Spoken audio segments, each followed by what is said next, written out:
Yeah, I didn't pay the hydro bill.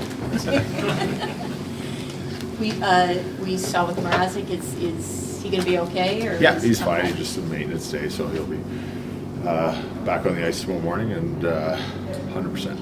Okay. Encouraging with Athanasiou. Looks like he's. Yeah, I talked to him after practice today, and there's no contact yet, but that's big strides, so it's good. And he just hasn't been on the ice for so long. We're just trying to keep him on a little bit more controlled striding instead of the. That's why the no battle drills for the stop and start. He'll have to graduate to that next. Is Crevier okay?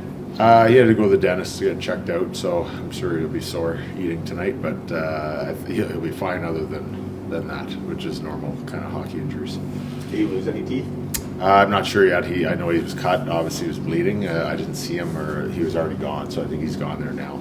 What's the latest on Connor Murphy? What's that? On Murphy, what's the latest? He's here today. He went to see somebody that just a second opinion and help out on what he was dealing with, and I believe he'll be back in the building tomorrow. So I think it was all encouraging news and stuff. So I don't have a timeline on him, but I'm hoping probably when he gets back here, it'll probably graduate to the gym, to the ice, to contact and full team practice. So I don't know how long that will be though. With Foligno and Kurashev and Bedard, I know when you threw those guys together again against Pittsburgh, it was on the hope that they were going to catch on again. But what made them catch on again as quickly as they did? Probably familiarity from before, and Connor's been practicing and been around, so I'm sure they've had good relations off the ice too. That it helps just talking things over. They talk all the time on the bench. We know Nick always talks, but it's good because he gets those other two talking. They're both quiet. So, I think there's some obviously high-end skill stick work with Connor, and Kershey's kind of that complimentary guy that's, a 200-foot guy is responsible and can play, has a skill to play and skate with high-end guys. And Nick has got a little bit of grit and character, and he's been around. He's been on good power plays in this league before, and played with good players, and now he's got the opportunity again, which he's done it before. So I think it's just a good mix. With these disallowed goals, you tell Bedard to score a little faster. Yeah, it's unfortunate. I think it's at 3 or 4 this year, I think, and just the look on. I was watching the video last night. The look on his face kind of says it all. And in the bubble, his eyes look even more angry, or disappointed. I don't know, a bit of both. But you know what? It's good. He had 3 points last night, and he could have easily had 4 or 5. And if we could have sustained maybe a little bit more pressure, 6 on 5 at the end, he's always dangerous there too. So, he's obviously recognizable on the ice because of he's who he is, and even more so with the bubble on it. It's just easier to detect when he's out there, and he's not sneaking up on anybody anymore, and he's still able to do that. So that's a big thing in this league. Do you like the emotion that he showed him going back and forth to Spencer Barton? Yeah, and actually, if you roll the video all the way back, their D, it was Orlov, cross-checked him into the goalie. Like, he was trying to kind of stay out of there. So really, I don't know where the goalie was upset and didn't give him a shot after the period.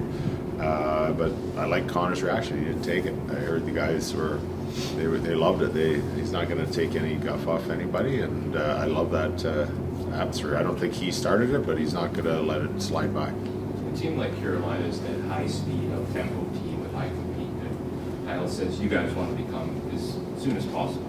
How much of a learning experience do your younger guys take away from, even though it was a slow start yesterday, how much of a learning experience is going to take away from it? Yeah, I think, to watch guys like Aho and Neshkash and those guys skate at the high-level skill, that's obviously where the game is going. Most teams are trying to build that way, and as we are. And, it's good. It's good to give you, a heads up. We couldn't be more well warned before the game on how they're going to play, but it doesn't matter. Like, they're coming at you, and it's hard.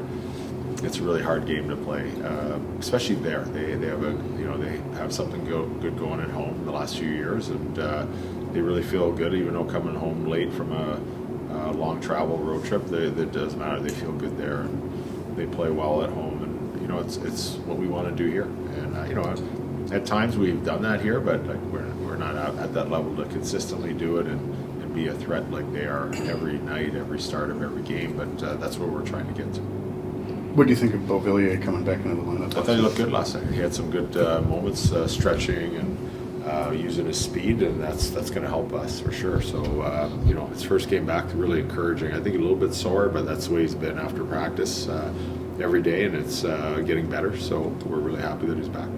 Foligno has a point in every game since coming back, and I think Kurashev does too. But for Foligno, with all the talking and the leadership and thinking big picture that he does it kind of take away, I guess, from the impacts that he makes on the ice and make it, I guess, less noticeable when he's doing so much more of the leadership stuff? Yeah, it's just a full package from him. We're getting everything we can out of him, and he knows the game. Like, his time is near the end part of his career, not like the starting of his career, but he's kind of rejuvenated with some younger guys playing with them and having his role kind of ramp back up after being maybe shipped around to a couple contenders to be a depth guy. And have an injury over the last few years as well. Feeling healthy, I think, has been a big part of it for him. But for, like you're saying, being overshadowed, on what he's producing on the ice, not internally by us, but sometimes when he's playing on the top line quite a bit this year, or with Jason Dickinson, which they've had great success as well. You just get normally, I guess, spoiled, and you expect it.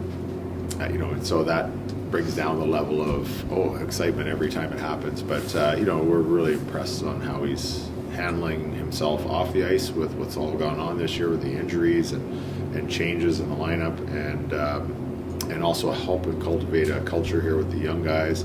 He's doing a lot, and he's got a family at home, and it's a lot. Like, it's only so many hours in a day to kind of spread yourself around, and he's doing a remarkable job. So it's impressive to see, and he's producing on the ice. It's not like he's exhausted and his mind can't concentrate and playing at a high level. I think he's doing a phenomenal job at all of it. What have you thought of Donato's game lately?